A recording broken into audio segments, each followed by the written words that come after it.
Today on the Big 3 and 30 NFL, the Chargers add David Njoku. It's all about the tight ends on today's show. The Bills sign former Chief Mike Danna. Mike Danna also jumping in. And the Patriots seem to have a manageable schedule in 2026. The schedule will be released this week. This is the Big 3 and 30 NFL, the three biggest stories in the NFL from our local experts at the Locked On Podcast Network. We bring you the real story, why it matters, what's next, who wins the big game, and more, all in 30 minutes. The Big 3 and 30 NFL starts now. Thank you for making the Big 3 and 30 your first listen of the day. Part of the Locked On Podcast Network, your team every day. Today's episode is brought to you by FanDuel. Download the FanDuel app now by visiting FanDuel.com and win $300 in bonus bets if your first $5 bet wins. The Chargers added David Njoku on a one-year deal to give their passing game another veteran target. Daniel Wade and David Drogmeyer with Locked On Chargers explain the fit. It's all about the tight ends on today's show. We got to hear from Charlie Kohler, and he just got back from a great honeymoon and went straight to work, and we got to hear why he is absolutely a Jim Harbaugh type of guy. We also got to hear from the tight ends coach as well, and we got to hear about what this move, adding David Njoku, is going to mean for Oronde Gadsden II. And of course, we have to get into the big splash edition. That is Chief David Njoku. It's so funny, man, because there were so many times where we had kind of pounded the table for David Njoku to the Chargers, especially, you know, when you're going through the Jared Cooks and the Gerald Everetts of the world. And this is someone saying, hey, trade the Browns for David Njoku. Obviously, they're not going anywhere. And, guy that absolutely put it all on the line for a team that was never any good in his time there for the most part, outside of one Baker Mayfield season. But per Ian Rappaport, the Chargers have agreed to terms of former Browns tight end David Njoku, giving him a one-year deal worth up to $8 million. Yeah, this is an interesting move. Obviously, the Chargers adding strength to strength in this move, but I think it's more about a numbers game, right? Like, we knew the Chargers needed another tight end. There wasn't an undrafted free agent or anyone on the roster else other than Oronde Gadsden and Charlie Kohler that were kind of sure roster locks or really had anything but question marks next to them. They needed another guy, and it's great because they're getting a guy that I think probably has a more well-rounded skill set than the guys that they have right now, right? He's not just a receiving guy. He's not just a blocking tight end, which has kind of been the rub, for Charlie Kohler and Oronde Gadsden. But also, you get a guy that you can hope, to get more out of because you don't necessarily need him to carry the bulk of the offense as far as the tight end production. So a move that I like, right? In a vacuum, obviously not comparing it to any other moves the Chargers have made or have not made. As far as a roster standpoint, you're getting another weapon in this offense, a guy who still has some juice. I like it. Yeah, I do too. I think it's just another weapon for Justin Herbert, another way to make this offense more multiple, a guy that can give you a little bit of everything. A guy that has a good enough frame to be able to be an effective blocker. He can absolutely move. He has good strength. Obviously, we know what he can do as a pass catcher. Obviously, he's been dealing with a little bit of injuries, has missed some time over the last couple of years. So that's probably the biggest concern when you're talking about David Njoku. But when we're talking about an up to $8 million, that means that the base is much lower than that. And then incentives are going to have to be what gets him up to that $8 million range. I just think this just makes this tight end room a lot more complete and a lot more dangerous for the rest of the league. Yeah, I think it absolutely does. I mean, I believe that for this group specifically to get him who has, so much of a track record, even if it hasn't been as recently where he's had a ton of success, like, what he is. Like, he is a known commodity. And right now, like, there's upside to Charlie Kohler as a pass catcher. There's potential upside maybe for Oronde Gadsden to become kind of a more complete tight end and not be a liability and blocking. But this guy, can do both. And I think that's what I saw. I mean, he's definitely coming off of a couple of down years, but I would say the first thing, great hands, right? Like a highlight reel last season of just contested catches. He was making 9 out of 12 overall in contested catches, only 2 drops season on 46 targets, a red zone weapon, right? Someone that can win not just by going up over the top, but like someone that has the frame to kind of box guys out as well. And also win with physicality on his routes when things get a little bit more condensed, right? That's not really what Oronde Gadsden's game is. He works better when he's in space. There's a lot of times you saw last year with David Njoku where he's kind of manhandling his way into an open position in the end zone, and that is something that I think is valuable. And I think as far as, what he still brings to the table, I still think, watching him, you can still see the juice after the catch. Maybe not as many guys getting hurdled these days, but if you're not careful, it could still be you ending up on the poster. 17th out of 38 eligible tight ends in yards after the catch per catch at 5.0 yards after the catch per catch. Only 3 missed tackles forced. But I do think also, he's big enough to become an impact blocker. I think he lacked consistency there and maybe want to a little bit. But yeah, I mean, this is a move that you're thinking that they're going to looking for a bounce back, right? Yeah. Last 2 seasons, last year, 12 games, 33 catches, 293 yards. 2024, 11 games, 64 catches, 505 yards, under 8 yards per catch. But obviously also plagued by a just truly horrendous group of quarterbacks that he's been forced to play with, and was also surpassed by Harold Fannin Jr., who became a bigger weapon in that Browns offense, or just kind of a more young up-and-coming guy. So I think this is something where it's like, yeah, man, if this dude bounces back, like, you're going to have a hell of a player on your hands. Yeah, absolutely. And I think for Mike McDaniel, the pitch is like, hey, look what I just did with Darren Waller, right? I had him on limited time, and I got him 6 touchdowns last year. I think that's after being out of the game completely, too. Yeah.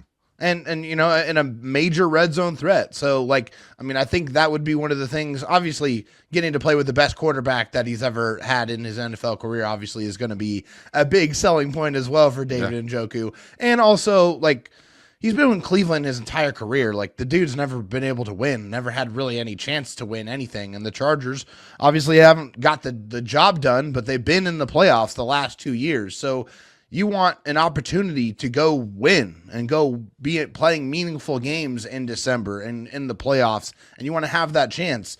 Say what you want, but the Chargers have been there in back-to-back years, and everything that they have done has positioned them to do that again and be competitive again in 2026. And I think the nice thing about this move is, like, you didn't really need to do it, but it does help. And like, you had 2 guys you feel really good about in Arande and Charlie Kohler, but at the same time, like, now you look at this room and it's like, it looks like one of the best tight end rooms in the NFL with what it can bring to the table, and it's easily the best tight end room that Justin Herbert has ever had, for sure. It is no question about it. 2 guys that are real, legitimate pass-catching threats with Arande Gadsden and now David Njoku. Also a guy who has some untapped potential as a receiver in Charlie Kohler, something that he just really didn't get the opportunity to do, but, was one of the reasons why he wanted to come here, is because you might have more of an opportunity to do that. And, with Mike McDaniel, everybody is going to get fed. There's going to be opportunities for everybody to get their chances. And, that's why this is so exciting, because these guys will bring real deception with their ability to, run block and to be able to, be serious threats as a pass catcher. And Justin Herbert has already demonstrated that he loves his tight ends. If you can get open, Justin Herbert is absolutely going to find you.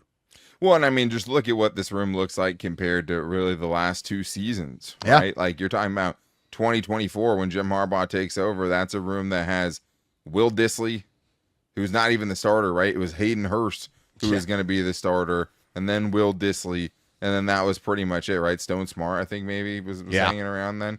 But then also you look at last year even, right? You replace Hayden Hurst, that doesn't work out. You bring in Tyler Conklin, right? You have Tyler Conklin backed up by Will Dissly, and then you have a total unknown and an Arande Gadsden, who was not even that high on the depth chart because he was behind Tucker Fisk, right? So to have this version of Arande Gadsden, a guy who was a healthy scratch the first 2 weeks of the season last year, to have him, be up at the top, but then to also have a Charlie Kohler who they've shown you major, and, with their money, they've shown you how valuable they believe he's going to be.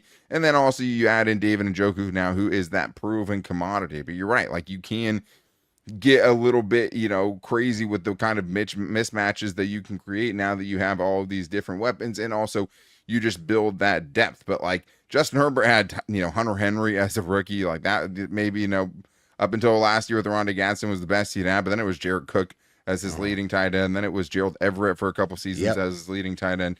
Then it was Will Dissly as his leading tight end. You know what I mean? And he's consistently given tight ends the career best years they've ever had. You also throw into the mix, you have someone like an Alec Ingold, right, who can play some tight end as well, can run some routes, has played tight end, and will do that for some snaps this year.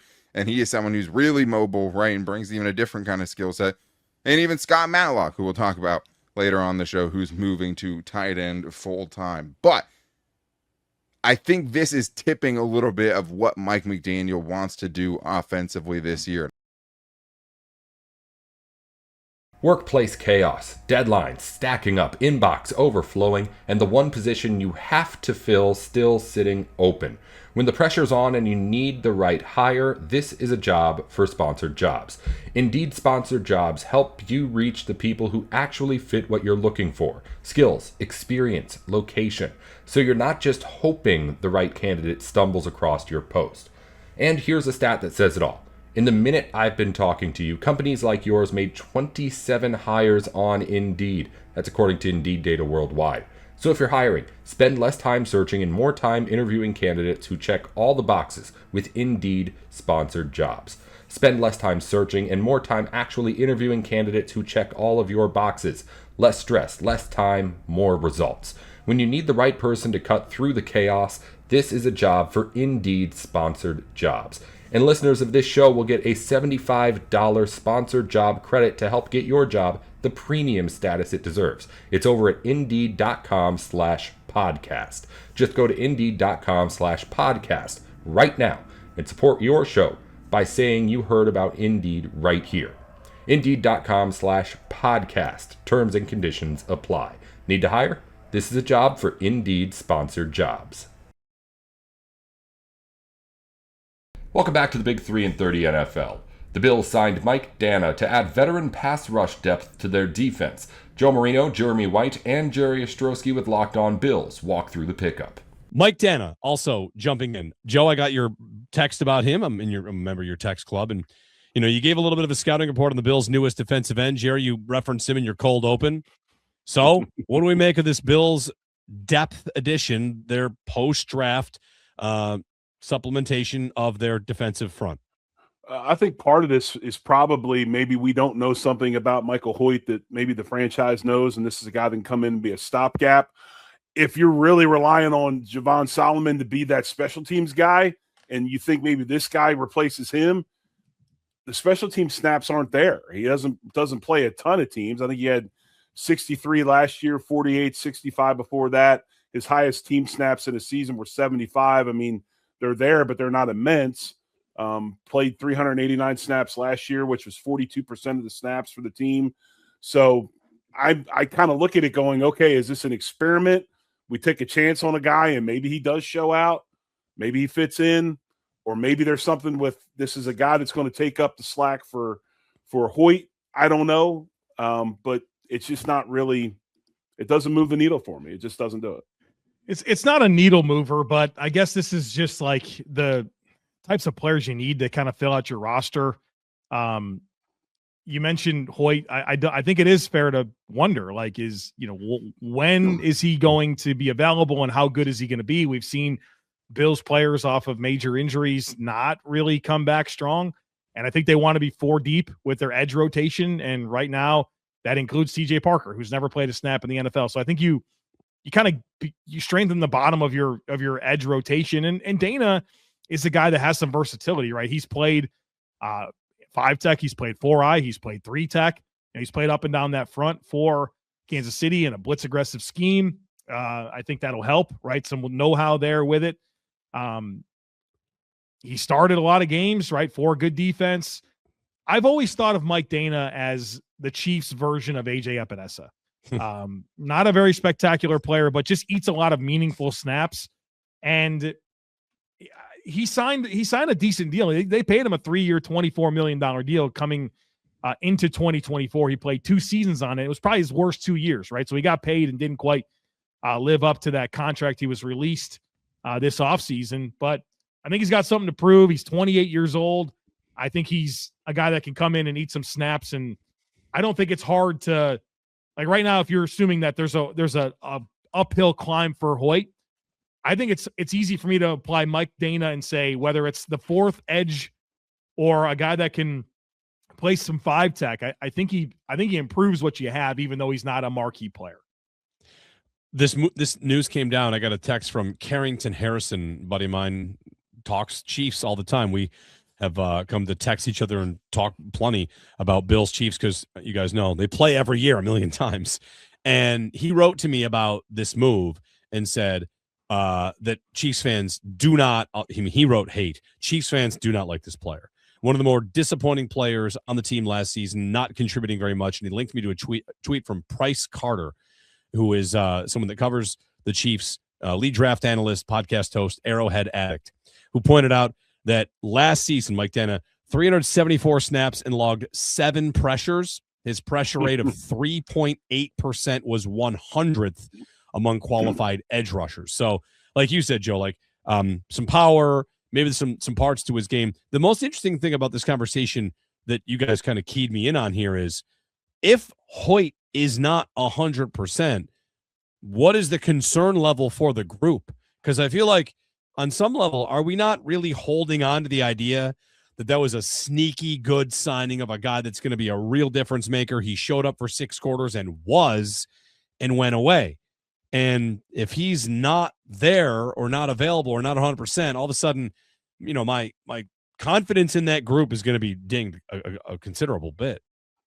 Well, I think he's going to get there. It's just you got games to play until that happens. And right now, like if Hoyt starts the season on the PUP list, which now, thanks to our buddy Chris Yankee, he's informed me you can be on PUP for 2 games and then come off of it. It used to be 4. Right. But whether it's 2 games, 4 or more, having players ready to go that can help you get through those early games that you're going to need, right? Because let's assume Michael Hoyt is not ready to go. He starts on PUP. It is Chubb and Rousseau, who we expect to play a ton, but then it's Parker, who's never played a snap. And, you're hoping that Javon Solomon can help you. I think they want to be 4 deep. And I think that Dana, I know last year was not good, right? And I get it. That's a Chiefs team. Things went bad. I'm sure their fans don't like a player that underperformed on a team that underperformed and they had pass rush issues and he's supposed to be a pass rusher, right? It's like, it's kind of Bills fans towards Josh Palmer. Yeah, you're disappointed. Like he didn't make the respected impact. He had injuries, whatever. He just didn't help the team in the way he was supposed to based on the contract. But there's also a reason they paid him a 3-year, $24 million deal after having him in the building for 4 seasons, right? So it's not like he suddenly woke up and stopped playing well. I think maybe there's something he said for he got paid and wasn't the same guy. But now you're getting a guy that's been cut away from that contract that's looking for work in mid-May. Hopefully you get the best version of him for 1 year and he can help bolster that 4 deep rotation I think they want to have on the edge. But here's the thing. It's very, very obvious Bean has a type. For all the people that thought that Cassius Howe and the R. Mason Thomases would come in and talked about, and Joe, I know that you and Chris Trapasso talked about it, the whole topic of getting the fastball back on defense and bringing that different type of defensive end in. What's the most different player that he's ever brought in at that position? Would it be Von Miller? I mean, is that the most different guy he's brought in? Leonard Floyd, maybe. Yeah. Maybe. Yeah. I mean, maybe, but those are vets that have proven it over time, right? Those guys that actually did get sacks. Yeah, he's not going to do it. That's not what he does. And this is one of those Brandon Beane type of guys. We know what he is. He's going to come in. He's going to do what he does, and when we need to move him, we'll move him. I mean, I don't know. I guess why I'm not super excited, because it just fits the model of every other car that's in the garage. Yeah. Maybe some year we can go back through all the post-draft free agent signings to find out the 5 biggest difference makers in the league signed post-draft, right? Like you got to temper expectations. Last year, this time was about Elijah Moore. Like, oh, all right, he's actually had some success. Maybe he can come in, and he was just a complete non-factor. So not to say that like Mike Danna is approaching on that level. I think it's probably fine. Like, just a depth addition, and most Bills fans probably have their expectations tempered appropriately. We can stream anything, order food in minutes, do everything from our phones, and somehow buying tickets to live events still feels way harder than it should be. Long lines, confusing checkout, prices jumping at the last second. It shouldn't be that complicated. That's why there's Gametime. It gives fans the advantage and makes getting tickets fast and simple. I was just looking at tickets for an upcoming game, and it took me minutes to find great options. You see the full price up front, no surprise fees at checkout. The seat views are huge. You can check your exact view before you buy. And Zone Deals is where you pick the section and save even more. 2 taps and you have great seats locked in. It's quick, easy, and actually makes you want to go to more events. Take the guesswork out of buying tickets to every type of event with Gametime. Download the Gametime app, create an account, and use code LOCKEDON for $20 off your first purchase. Terms apply. Again, create an account and redeem code LOCKEDON for $20 off. Download the Gametime app today. Welcome back to the Big 3 and 30 NFL. The New England Patriots got to the Super Bowl last season, and that usually means a tougher schedule the year after, but New England could have a more manageable strength of schedule than you might think. Nick Cattles with Locked On Patriots sorts through it. The schedule will be released this week. It will officially be released on Thursday night. And of course, we're going to get leaks all week. Don't believe everything you see on social media, folks. People are going to be posting fake schedules constantly this week. Believe in what you see from Adam Schefter and Ian Rappaport and some of our very best local reporters, Andrew Callahan, Doug Kai, Greg Bedard, etc., etc., etc.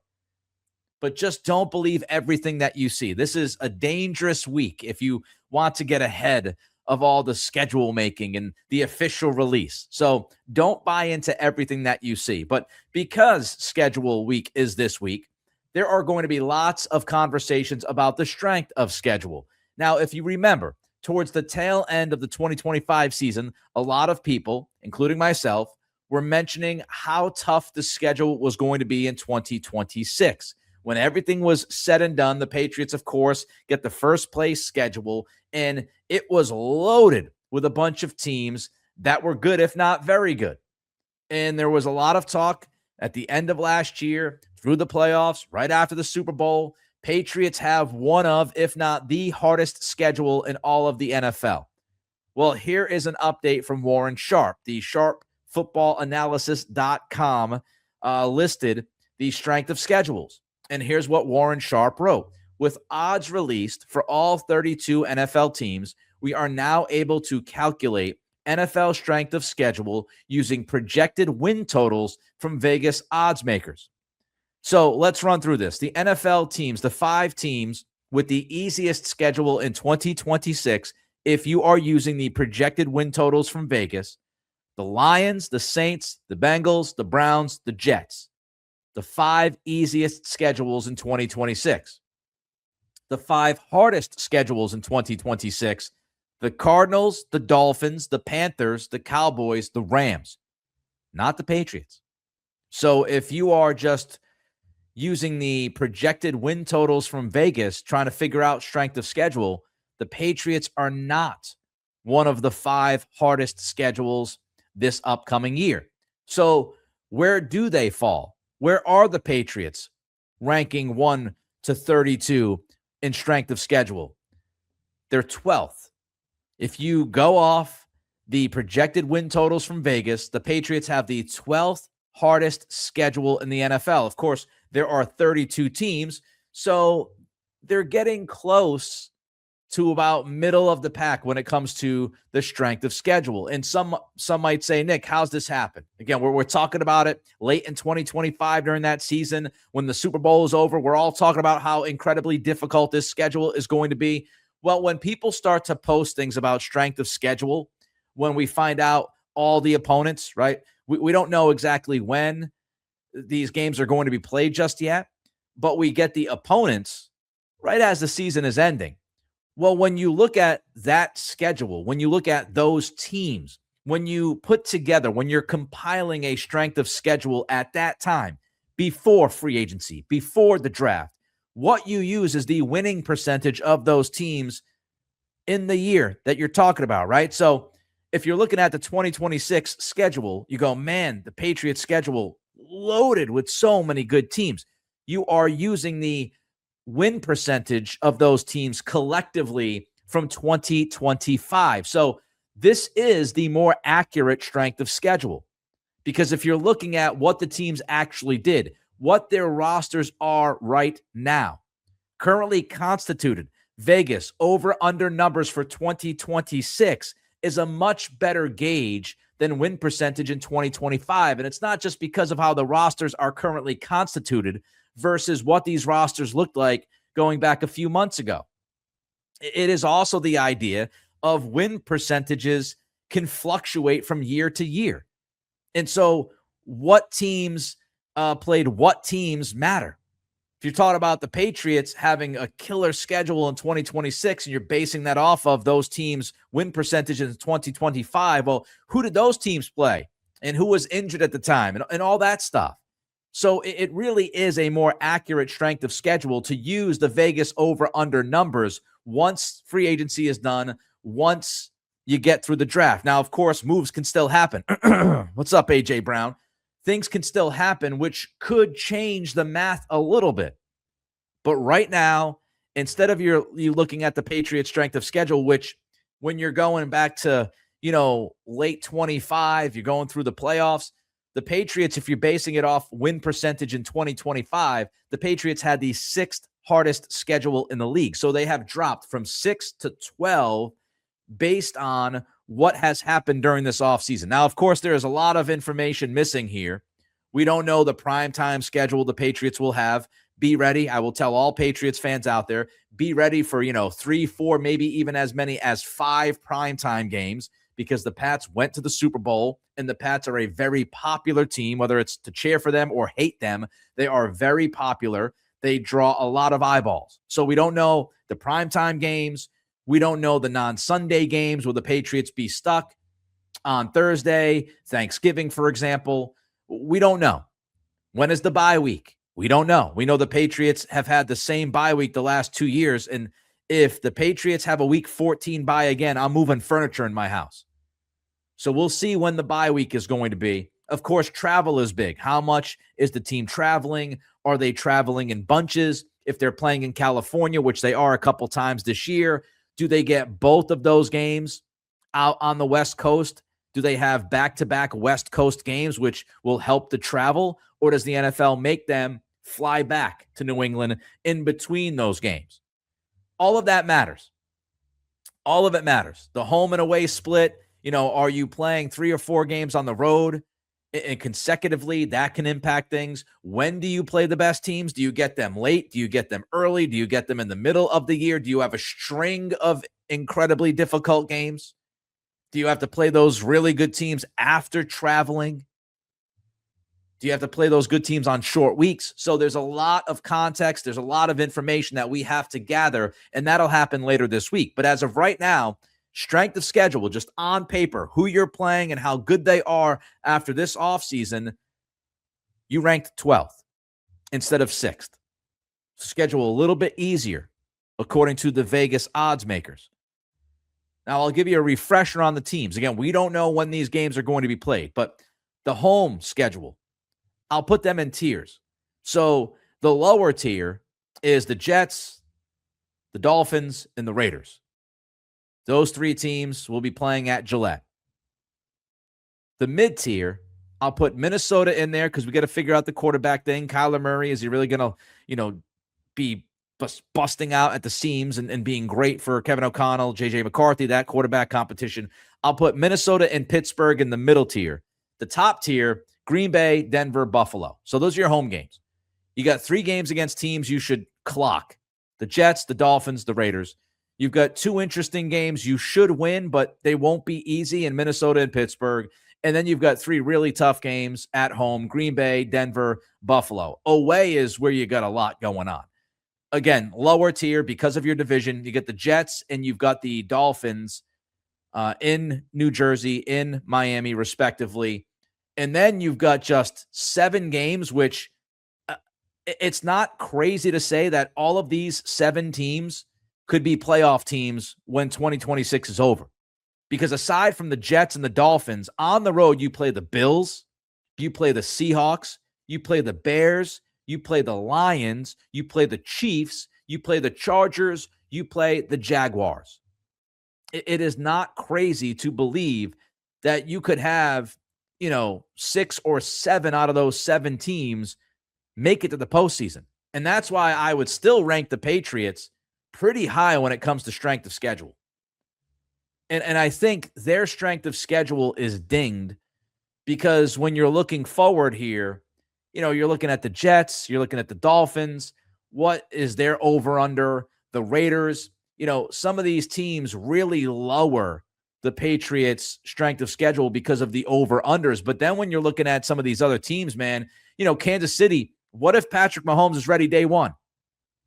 That dramatically skews the Chiefs. So there's just a lot of things that, I look at. I still think this is a very difficult schedule, and that road schedule is just a murderer's row. Again, the Bills, the Seahawks, the Bears, the Lions, the Chiefs, the Chargers, the Jags. That is tough. But Vegas would tell you, not as tough as we thought it was going to be a few months ago.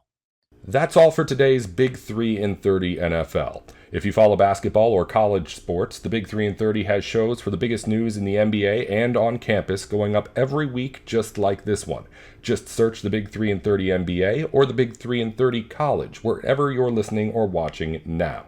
Thanks again for tuning in to the Big 3 in 30 NFL.